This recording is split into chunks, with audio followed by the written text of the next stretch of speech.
Shalom, ibu-ibu yang dikasihi Tuhan. Komisi Wanita Elizabeth, apa kabarnya ibu-ibu pada hari ini? Masih belum lelah kan menjalani kehidupan ini? Harus terus semangat ya ibu-ibu, sebab hari demi hari kasih Tuhan diperbaharui dalam kehidupan kita. Nah, maka pada hari ini kita bersama-sama akan memuji memuliakan Tuhan. Kita akan bersama-sama menyembah Dia di dalam persekutuan wanita. Pada sore hari ini saya mengajak kita semua untuk mempersiapkan diri kita memasuki di persekutuan kita, sekalipun di dalamnya mungkin kita mengalami banyak pergumulan, kita mengalami banyak hal yang ada di sekitar kita yang mungkin mengganggu hati dan pikiran kita, tapi mari kita bersama-sama mengarahkan diri kita kepada Tuhan supaya sejahteranya memenuhi kita. Kita akan bersama-sama memuji dan memuliakan Tuhan. Kasih Tuhan itu seperti kasih Bapa kepada anaknya. Dia memiliki cinta kasih yang besar kepada setiap kita. Bahkan oleh karena kasihnya itulah pengorbanannya dilakukan untuk menebus dosa-dosa kita. Di dalam keseharian kehidupan kita, perlindungannya akan nyata terbukti. Dan yang perlu kita sadari adalah bahwa dalam segala bentuk kehidupan kita, Dia campur tangan. Seperti Bapa sayang anaknya. Mari kita menyanyikan pujian ini di dalam kesungguhan hati kita.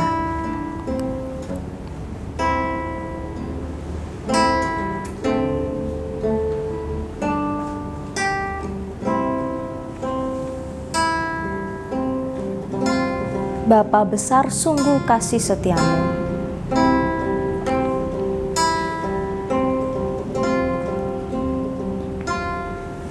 Bapa besar sungguh kasih setiamu,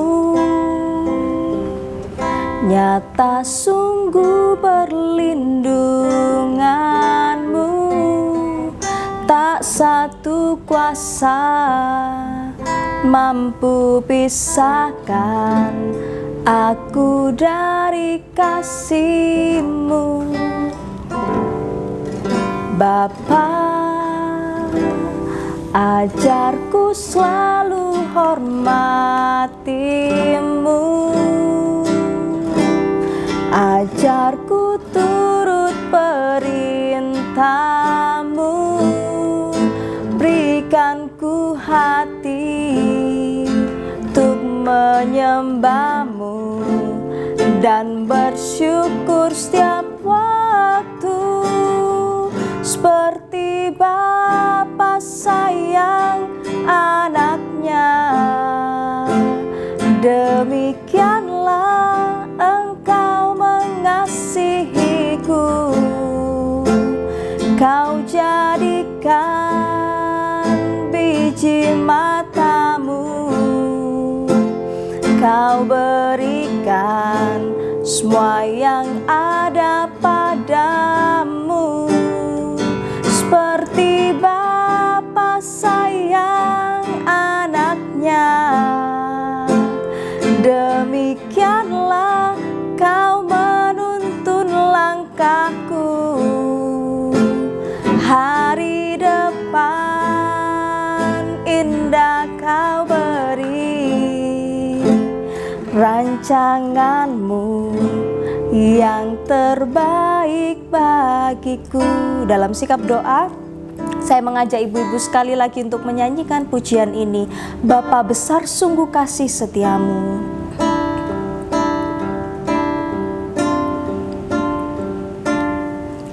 Bapa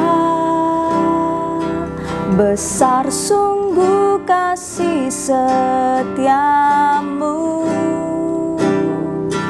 nyata sungguh perlindunganmu.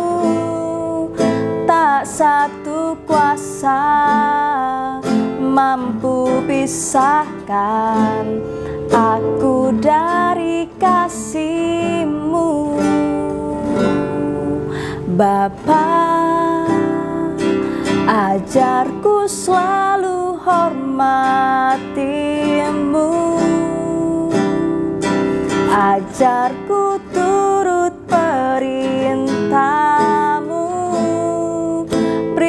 Sungguhkanku hati untuk menyembahmu dan bersyukur setiap waktu, seperti Bapa sayang anaknya, demikianlah Engkau mengasihiku. Kau jadikan biji matamu, Kau berikan semua yang ada padamu, seperti Bapa sayang anaknya, demikianlah Kau menuntun langkahku. Hari depan indah Kau beri, rancanganmu yang terbaik bagiku. Bapa di dalam kerajaan surga, kami mengucap syukur Tuhan, sebab Engkau mengasihi kami, sebab Engkau mencintai kami, sebab Engkau selalu menengadahkan pandangan-Mu untuk memperhatikan kami. Pada hari ini Tuhan, kami memuliakan Engkau dan kami memulai persekutuan kami. Kiranya pertolongan Tuhan akan menolong kami. Tuhan memberkati perenungan firman Tuhan yang sebentar akan kami pelajari dan kami renungkan. Ya Roh Kudus, kiranya kuasa-Mu menjamah hati dan pikiran kami, supaya kami mendengar, supaya kuasa kegelapan itu tidak mencuri firman Tuhan itu dari dalam hati kami, dari dalam pendengaran kami, supaya iman kami bertumbuh, supaya kami dimampukan untuk tetap setia dan melakukan firman-Mu. Terima kasih Bapa di surga, dalam nama Tuhan Yesus kami berdoa. Amin. Ya ibu-ibu yang dikasihi Tuhan, kita bersama-sama akan merenungkan bagian firman Tuhan. Tema kita pada hari ini adalah buah pertobatan, dan kita akan belajar dari dua tokoh dalam Kisah Para Rasul, yaitu Filipus dan Simon. Filipus dan Simon, tapi ini Simonnya bukan Simon Petrus ya. Mari kita bersama-sama membuka dalam Kisah Para Rasul pasal yang ke-8. Kisah Para Rasul pasal yang ke-8, ayat yang ke-4 sampai ayat yang ke-25. Kisah Para Rasul. Mari kita bersama-sama membuka Alkitab kita dalam Kisah Para Rasul pasal yang ke-8 ayat yang ke-4 sampai ayat 25. Saya akan membaca bagian firman Tuhan ini bagi kita semua karena cukup panjang. Mari ibu-ibu menyimak di dalam Alkitab supaya paham ceritanya seperti apa. Saya akan membacakannya bagi kita semua. Kisah Para Rasul pasal 8 ayat 4 sampai ayat 25. Filipus di Samaria. Mereka yang tersebar itu menjelajah seluruh negeri itu sambil memberitakan Injil, dan Filipus pergi ke suatu kota di Samaria dan memberitakan Mesias kepada orang-orang di situ. Ketika orang banyak itu mendengar pemberitaan Filipus dan melihat tanda-tanda yang diadakannya, mereka semua dengan bulat hati menerima apa yang diberitakannya itu. Sebab dari banyak orang yang kerasukan roh jahat, keluarlah roh-roh itu sambil berseru dengan suara keras. Dan banyak juga orang lumpuh dan orang timpang yang disembuhkan. Maka sangatlah besar sukacita dalam kota itu. Seorang yang bernama Simon telah sejak dahulu melakukan sihir di kota itu dan mentakjubkan rakyat Samaria, serta berlagak seolah-olah ia seorang yang sangat penting. Semua orang besar kecil mengikuti dia dan berkata, orang ini adalah kuasa Allah yang terkenal dengan kuasa besar. Dan mereka mengikutinya karena sudah lama ia mentakjubkan mereka dengan perbuatan sihirnya. Tetapi sekarang mereka percaya kepada Filipus yang memberitakan Injil tentang kerajaan Allah dan tentang nama Yesus Kristus. Dan mereka memberi diri mereka dibaptis, baik laki-laki maupun perempuan. Simon sendiri juga menjadi percaya Dan sesudah dibaptis, ia senantiasa bersama-sama dengan Filipus dan takjub ketika ia melihat tanda-tanda dan mujizat-mujizat besar yang terjadi. Ketika rasul-rasul di Yerusalem mendengar bahwa tanah Samaria telah menerima firman Allah, mereka mengutus Petrus dan Yohanes ke situ. Setibanya di situ, kedua rasul itu berdoa supaya orang-orang Samaria itu beroleh Roh Kudus. Sebab Roh Kudus belum turun di atas seorang pun di antara mereka, karena mereka hanya dibaptis dalam nama Tuhan Yesus. Kemudian keduanya menumpangkan tangan di atas mereka, lalu mereka menerima Roh Kudus. Ketika Simon melihat bahwa pemberian Roh Kudus terjadi oleh karena rasul-rasul itu menumpangkan tangannya, ia menawarkan uang kepada mereka, serta berkata, "Berikanlah juga kepadaku kuasa itu supaya jika aku menumpangkan tanganku di atas seseorang, dia boleh menerima Roh Kudus." Tetapi Petrus berkata kepadanya, "Binasalah kiranya uangmu itu bersama dengan engkau, karena engkau menyangka bahwa engkau dapat membeli karunia Allah dengan uang. Tidak ada bagian atau hakmu dalam perkara ini, sebab hatimu tidak lurus di hadapan Allah. Jadi bertobatlah dari kejahatanmu ini dan berdoalah kepada Tuhan, supaya ia mengampuni niat hatimu ini. Sebab kulihat bahwa hatimu telah seperti empedu yang pahit dan terjerat dalam kejahatan." Jawab Simon, "Hendaklah kamu berdoa untuk aku kepada Tuhan, supaya kepadaku jangan kiranya terjadi segala yang telah kamu katakan itu." Setelah keduanya bersaksi dan memberitakan firman Tuhan, kembalilah mereka ke Yerusalem, dan dalam perjalanan itu mereka memberitakan Injil dalam banyak kampung di Samaria. Nah, ibu-ibu yang dikasihi Tuhan, kalau ibu-ibu ke pasar membeli buah, kalau misalnya ibu-ibu beli buah itu baunya kelihatannya sangat harum, terus kemudian bentuknya bagus, warnanya bagus, nah pasti saya percaya cepat-cepat langsung dibeli, ya kan, meyakinkan. Tapi saya pernah punya pengalaman beberapa hari yang lalu, saya temukan ada sebuah buah seperti itu. Buahnya kelihatannya bagus, tidak terlalu besar, tetapi ketika saya cium baunya wangi. Dan apa yang terjadi ibu-ibu, saya cepat pulang ke rumah lalu saya belah, buahnya tidak ada rasanya. Nah ya, ibu-ibu yang dikasihi Tuhan, buah-buah zaman sekarang kalau mau ngobrol ya, buah-buah zaman sekarang itu seperti itu.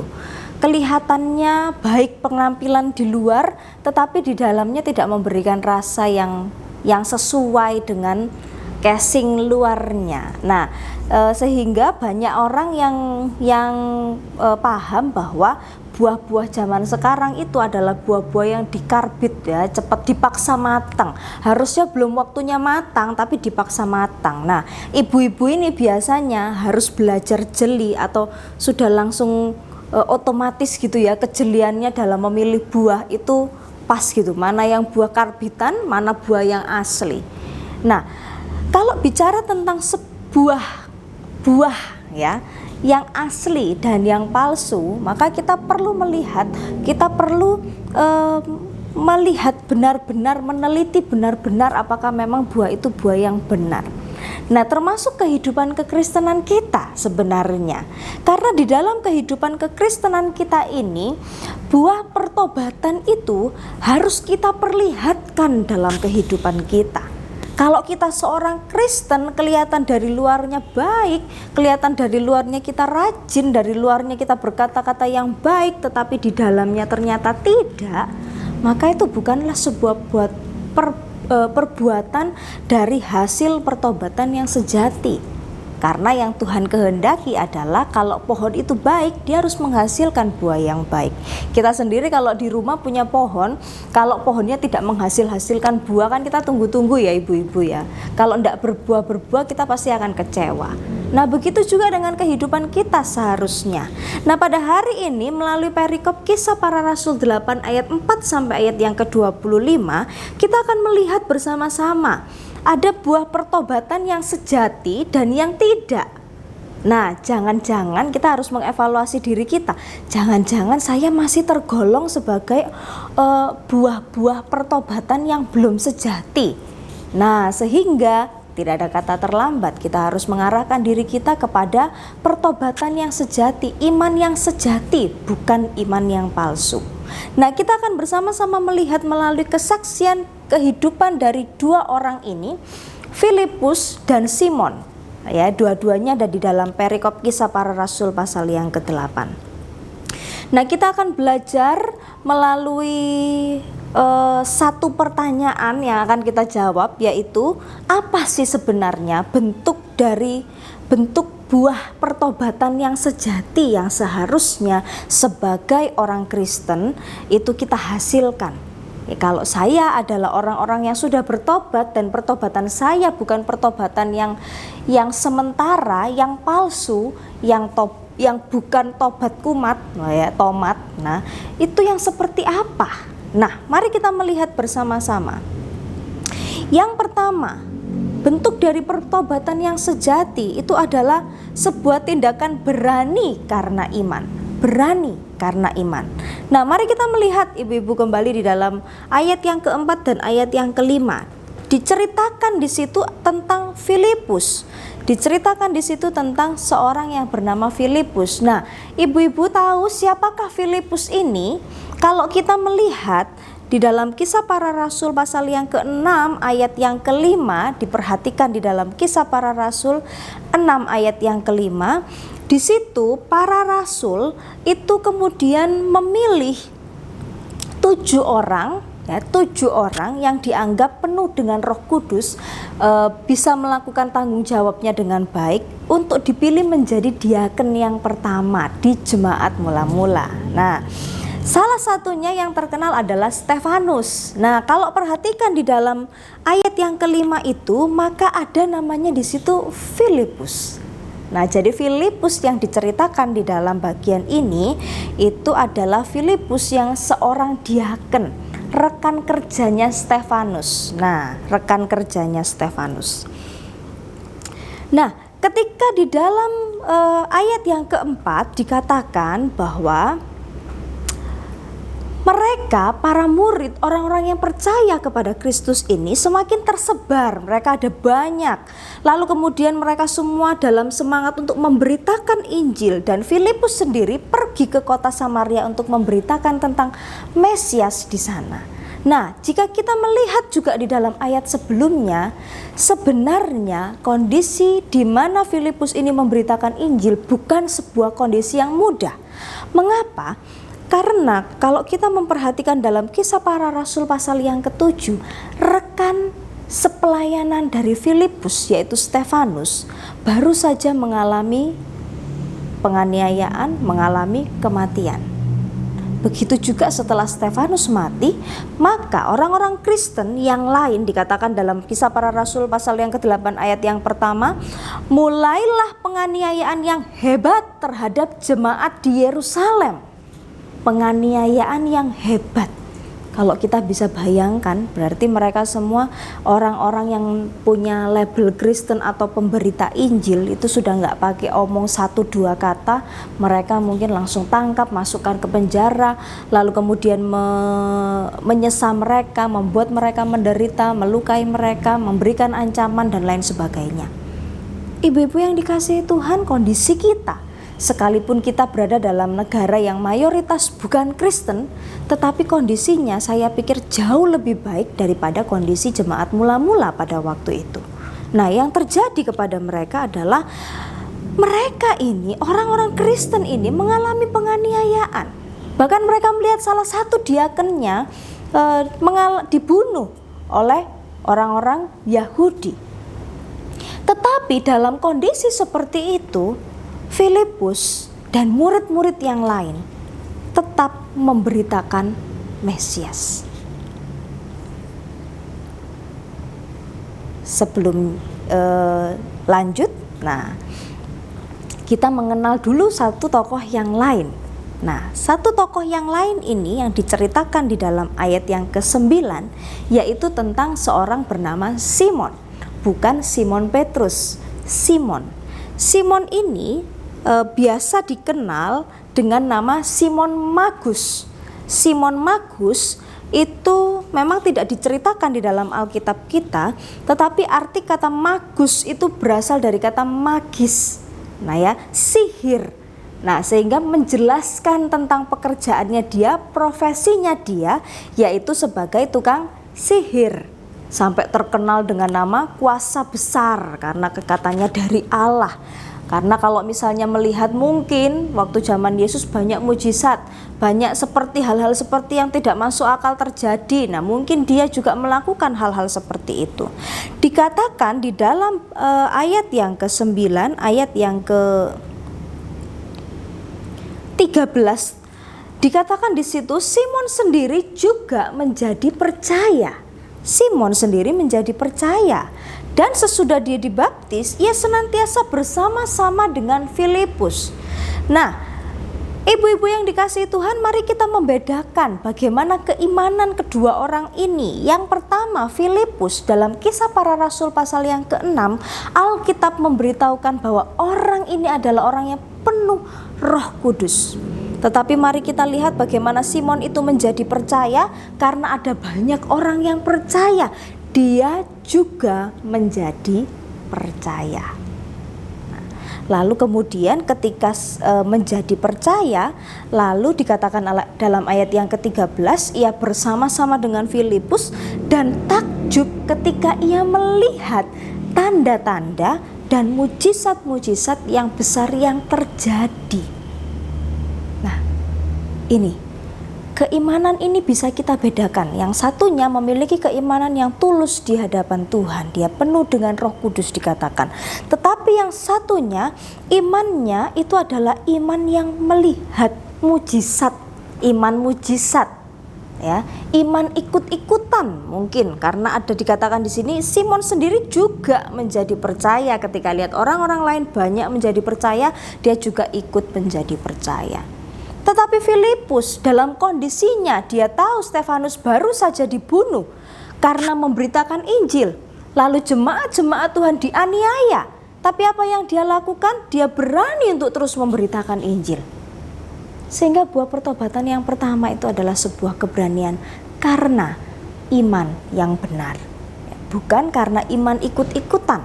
Bukan iman yang karena melihat mujizat-mujizat. Tetapi iman yang menggerakkan dia menjadi berani sekalipun dia tahu tantangan di depannya adalah kematian. Ini yang pertama, buah pertobatan yang pertama. Yang kedua, sekali lagi kita melihat di dalam ayat yang keempat, ayat yang kelima, dan kita akan bandingkan nanti di dalam ayat yang ke 18. Sekali lagi di situ dalam kisah ini dikatakan dalam ayat 1 sampai ayat yang ketiga, penganiayaan hebat itu terjadi kepada jemaat di Yerusalem. Bukan hanya para rasul yang dibunuh, bukan hanya Stefanus misionaris yang dibunuh, tetapi juga yang berjemaat. Nah, siapakah yang punya semangat yang lebih kuat untuk membinasakan jemaat-jemaat ini? Ayat 3 dikatakan Saulus. Dia berusaha membinasakan jemaat itu dan memasuki rumah demi rumah dan menyeret laki-laki dan perempuan keluar, menyerahkan mereka dan dimasukkan ke dalam penjara. Sungguh situasi yang sangat menakutkan, ya. Kalau membayangkan seperti zaman dulu itu ya, mungkin Saulus ini seperti kalau di Indonesia zaman dulu itu seperti Densus 88, tiba-tiba membunuh orang begitu aja. Nah, tapi ini dia membunuh karena orang itu percaya kepada Kristus. Orang itu percaya dan memberi diri menjadi Kristen. Di dalam situasi itu, maka buah pertobatan yang bisa kita lihat dari seorang Filipus adalah Filipus adalah seorang yang memberi dirinya, bukan mencari keuntungan. Memberi dirinya dan bukan mencari keuntungan. Jika Filipus adalah pribadi yang mencari keuntungan, maka ketika dia mendengar Stefanus mengalami kematian dan melihat jemaat-jemaat itu dianiaya, maka dia harusnya berdiam dulu untuk tidak memberitakan Injil. Atau bahkan gak usahlah beritakan, sekarang orang Kristen sudah banyak, sudah cukup. bisa jadi. Tetapi tidak. Orang Kristen yang benar adalah orang Kristen yang mau memberi dirinya untuk Tuhan, melakukan apa yang Tuhan kehendaki, melaksanakan amanat agung, memberitakan, memuridkan banyak orang. Sekalipun ada tantangan di sana, dia tidak mencari keuntungan. Tetapi mari kita melihat bagaimana dengan Simon, iman yang ditunjukkan Simon. Ayat ke-18 dikatakan di situ, ketika Simon melihat, ya, dia melihat dulu bahwa pemberian Roh Kudus terjadi oleh karena rasul-rasul itu menumpangkan tangannya, ia menawarkan uang kepada mereka. Nah, ketika dilihatnya Simon bahwa karunia yang diberikan Roh Kudus itu bisa menjadi mujizat, bisa menjadi tanda-tanda, bisa menjadi hal-hal yang spektakuler, karena dia punya background seorang tukang sihir, ya, karena dia masih belum meninggalkan kehidupannya sebagai tukang sihir, dia melihat ini adalah sebuah hal yang menguntungkan. Kalaupun bukan uang yang didapatkan, paling tidak seperti yang tadi sebelumnya dia sudah lakukan, dia sudah terkenal, dia menjadi orang yang penting karena apa yang dia lakukan. Nah, sehingga dia katakan, berikanlah juga kepadaku kuasa itu supaya jika aku menumpangkan tanganku di atas seseorang, ia boleh menerima Roh Kudus. Nah, ibu-ibu yang dikasihi Tuhan, Filipus adalah salah satu diaken yang diberikan karunia untuk melakukan tanda-tanda. Tidak semua diaken mengalaminya. Tidak semua rekan-rekan sepelayanan Filipus juga bisa melakukan mujizat. Sehingga kita melihat di sini bahwa permintaan Simon supaya dia bisa juga menerima karunia roh itu berasal dari hawa nafsunya. Tidak karena dia ingin memberitakan tentang Roh Kudus, tentang Kristus lebih lagi. Tetapi karena dia memiliki hati yang tidak murni. Itu sebabnya Petrus langsung tengking pada waktu itu, ya. Binasalah kiranya uangmu itu bersama dengan engkau. Ya. Dikatakan bahwa hatimu itu tidak lurus di hadapan Allah. Nah, ibu-ibu yang dikasihi Tuhan, ini merupakan buah dari pertobatan yang palsu dari seorang Simon.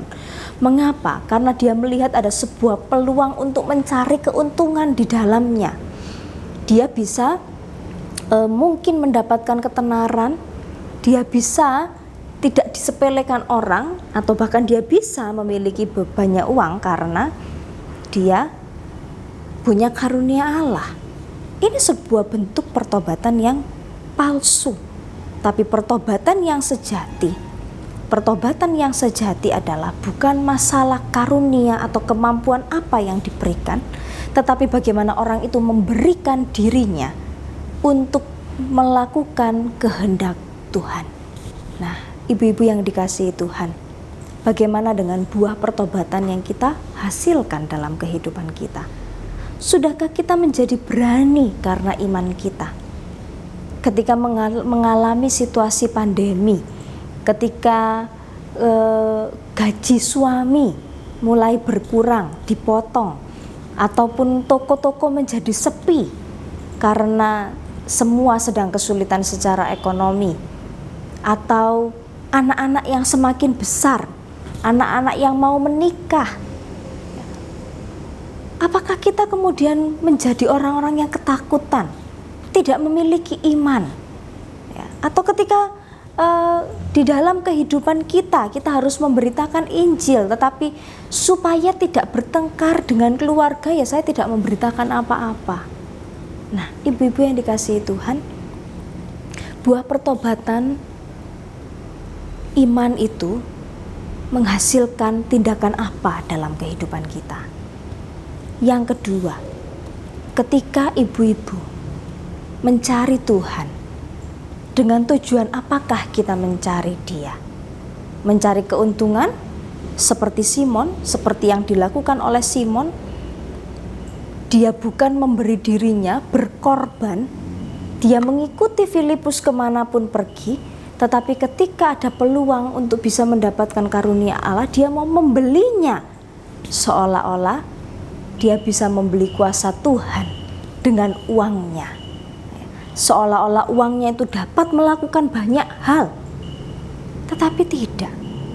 Di sini kita kembali diperlihatkan bahwa semua yang kita punya dalam kehidupan kita tidak ada apa-apanya dibandingkan dengan kuasa Tuhan.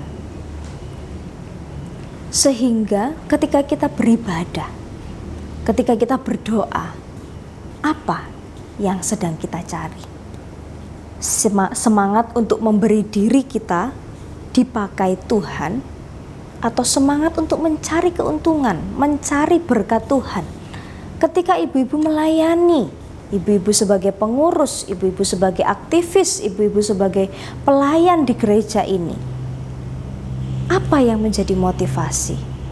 Kami hamba-hamba Tuhan, ketika ada orang yang menawarkan dirinya untuk melayani, kami dengan sukacita menerima. Kita menjadi rekan sepelayanan, kita punya rekan pelayanan yang banyak, gitu ya. Tetapi apa yang dibalik motivasi ibu-ibu untuk menyembah Tuhan dan juga melayani Tuhan?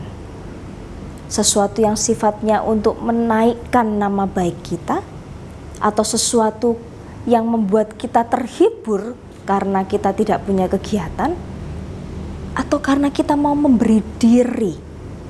Memberi diri yang dilakukan Filipus adalah ketika dia masuk ke dalam situasi-situasi yang beresiko, mengancam nyawanya, tetapi dia tetap taat melakukan pemberitaan Injil, tetap melakukan tugasnya sebagai saksi-saksi Injil, sekalipun ada tantangan di dalamnya.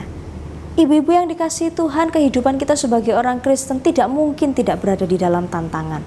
Kita akan selalu mendapatkan tantangan, tetapi tantangan-tantangan itu kita lewati. Ketika kita melewatinya, yang pertama, kita sanggup melewatinya ketika kita ada di dalam Kristus. Dan yang kedua, tantangan-tantangan itu setelah kita melewatinya, maka akan berbuah sebuah pendewasaan. Sehingga ibu-ibu yang dikasihi Tuhan, marilah kita mengevaluasi diri kita.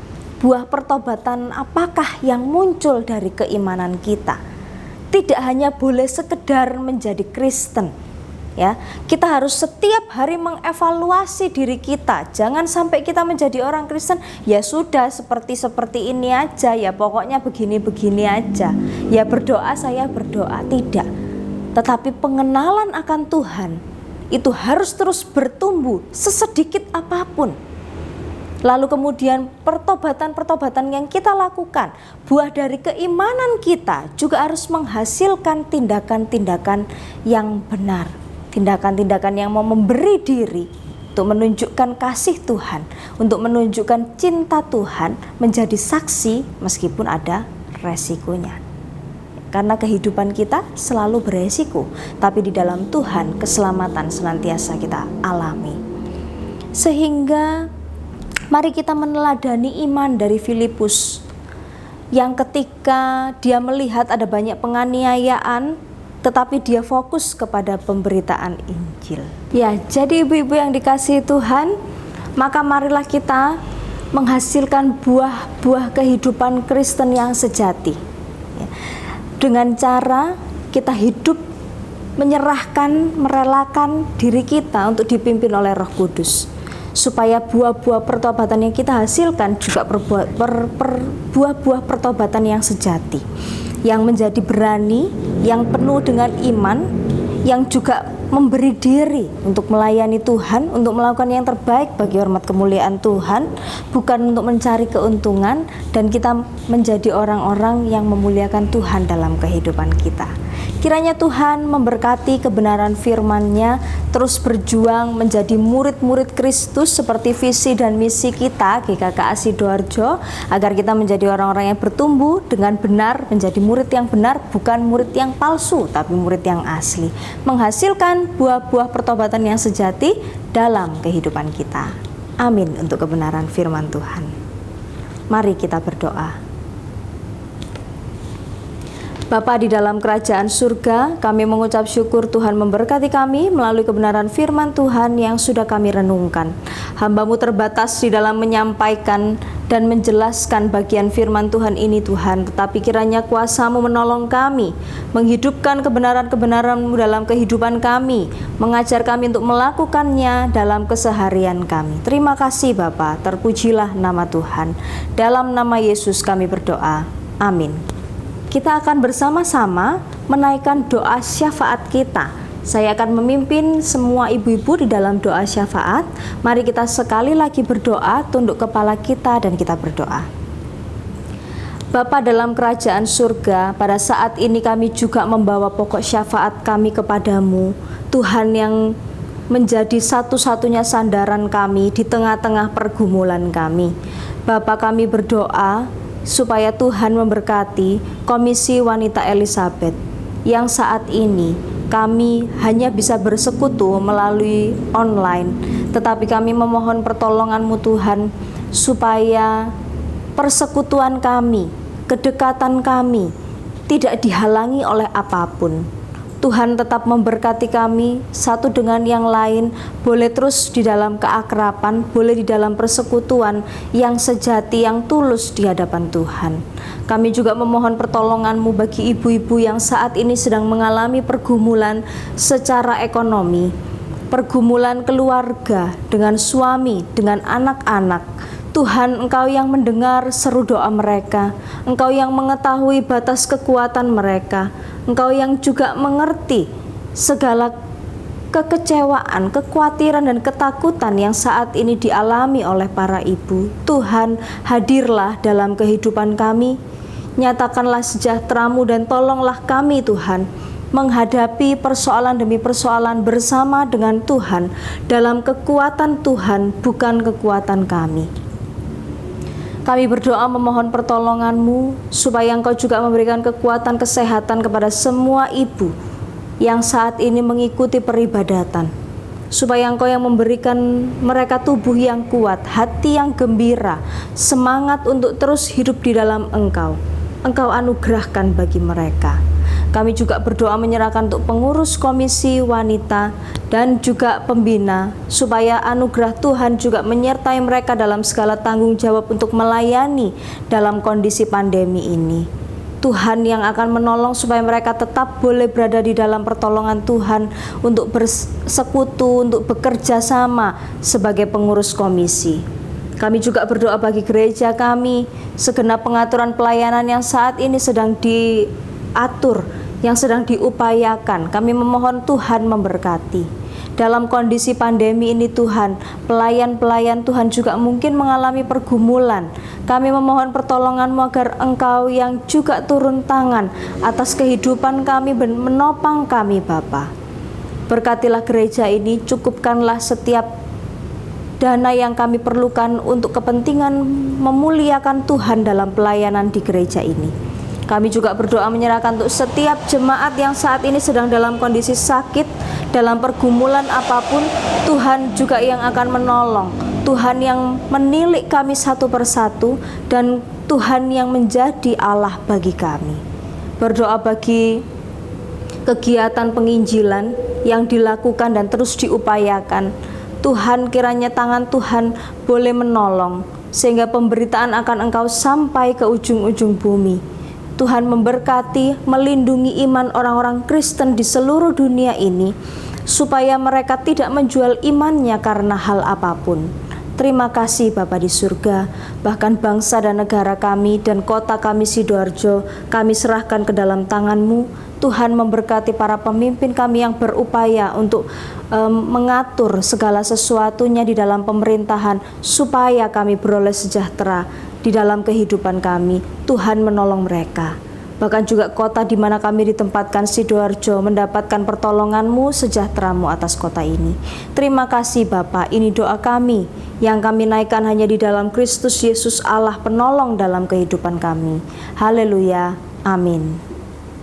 Ya ibu-ibu yang dikasihi Tuhan, mari di dalam kehidupan keseharian kita, be disciple to love Jesus itu terus menjadi moto kita, menjadi murid yang sejati di hadapan Tuhan, menghasilkan buah-buah pertobatan yang sejati, dan hidup kita selalu kita arahkan untuk menyenangkan hati Tuhan. Menyenangkan hati Tuhan supaya Tuhan yang akan memakai kita menjadi alatnya sesuai dengan apa yang Dia inginkan, sesuai dengan rencananya, supaya namanya dipermuliakan. Kita akan mengakhiri persekutuan kita pada sore hari ini, pada malam hari ini. Kita akan bersama-sama menutupnya dengan menyanyikan pujian, Tuhan ku mau menyenangkan-Mu. Tuhan, ku mau menyenangkan-Mu. Tuhan, bentuklah hati ini jadi bejana untuk hormat-Mu, cemerlang bagai emas murni. Tuhan, ku serahkan hatiku. Tuhan, ku serahkan hatiku. Semua ku berikan padamu. Kuduskan hingga tulus selalu, agar aku menyenangkan-Mu, menyenangkan-Mu, menyenangkan-Mu, senangkan-Mu. Hanya itu kerinduanku, menyenangkan-Mu, senangkan hatimu. Hanya itu kerinduanku, menyenangkan-Mu, menyenangkan-Mu, senangkan-Mu. Hanya itu kerinduanku, menyenangkan-Mu, senangkan hatimu. Hanya itu kerinduanku, hanya itu kerinduanku, hanya itu kerinduanku, hanya itu kerinduanku. Mari kita satu di dalam doa. Bapa dalam kerajaan surga, sekali lagi kami bersyukur Tuhan masih memberikan kami kesempatan untuk kami boleh bersekutu di dalam persekutuan kami pada malam hari ini. Tuhan, berkatilah hamba-Mu, para ibu-ibu komisi wanita yang saat ini beribadah bersama-sama secara online. Setiap mereka punya pergumulan, setiap kami memiliki pergumulan kami Tuhan, tetapi kami mau meyakini bahwa Engkau adalah Allah di atas segala pergumulan kami. Karena itu tolonglah kami Tuhan, topanglah kami, anugerahkan damai sejahtera-Mu bagi kami semua. Kami mengakhiri persekutuan kami pada malam hari ini, kiranya damai sejahtera-Mu menyertai kami, menolong kehidupan kami, dan terus mengarahkan kami untuk menjadi murid-murid-Mu yang sejati. Terpujilah Engkau Tuhan. Kiranya kasih karunia dari Allah Bapa kita, damai sejahtera di dalam Kristus Yesus, kekuatan dan persekutuan dari Allah Roh Kudus, menyertai setiap kita dari saat ini hingga Tuhan datang kembali. Amin. Ya ibu-ibu yang dikasihi Tuhan, selamat hari Selasa dan selamat melakukan segala aktivitas. Tetap tersenyum, tetap menjaga protokol kesehatan. Kita jumpa lagi di dalam persekutuan Komisi Wanita Elizabeth di Selasa yang akan datang. Jangan lupa ya ibu-ibu, kita minggu depan, Selasa depan akan bersekutu kembali. Tuhan Yesus memberkati.